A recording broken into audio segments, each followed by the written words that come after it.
Mes chers compatriotes, l'Union européenne est la proie des lobbies. Certains sont devenus aussi influents, voire même plus influents que certains États membres de l'Union. C'est particulièrement le cas de l'Open Society, un réseau de fondations philanthropiques créé en 1993 par le milliardaire américain George Soros. L'Open Society vise officiellement à promouvoir une société ouverte dans laquelle les individus seraient protégés contre les discriminations.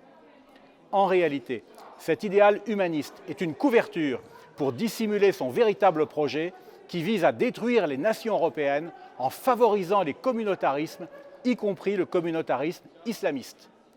C'est ainsi qu'Open Society a financé le collectif contre l'islamophobie dont le gouvernement français a prononcé la dissolution le 2 décembre 2020 en raison de son caractère islamiste. En 2015, George Soros a cru que l'heure de son triomphe était arrivée.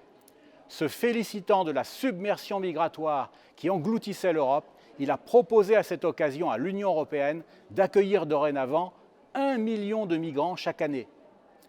Il est toujours à la manœuvre pour soutenir le pacte migratoire européen dont le projet a été dévoilé en 2020 par la Commission de Bruxelles. À l'occasion d'un débat parlementaire récent relatif au programme Justice et Valeurs, j'ai eu confirmation des accointances stupéfiantes que l'Union entretient avec George Soros. L'Union ne se contente pas d'écouter Soros et d'associer ses fondations à l'élaboration de ses décisions dans le cadre de ce qu'elle appelle le modèle participatif de gouvernance. Elle finance aussi massivement ses fondations. Selon le registre de transparence de la Commission de Bruxelles, plusieurs composantes de la galaxie Soros ont reçu de l'argent européen.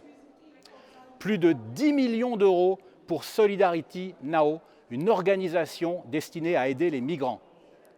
Plus d'1 800 000 euros pour la Soros Foundation Moldova, qui a pour mission d'influencer les médias et l'ensemble du peuple moldave. 1 million d'euros pour l'Université européenne des humanités, chargée de diffuser la pensée européiste aux étudiants biélorusses. Et près de 900 000 euros pour ENAR, un acronyme qui signifie Réseau européen contre le racisme. Malgré son lobbying acharné, Soros peine à empêcher les patriotes d'accroître leur influence à Bruxelles. C'est ainsi que le Premier ministre de Hongrie, Viktor Orban, lui mène à juste titre une guerre ouverte.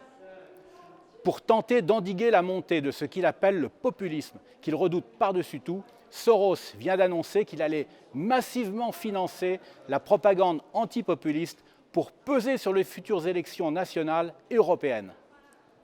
Nous voici donc prévenus. Macron aura un allié de poids face à Marine. Mais je ne doute pas que le peuple français saura choisir son destin en toute liberté et affirmer sa souveraineté face à cette coalition du pouvoir et de l'argent.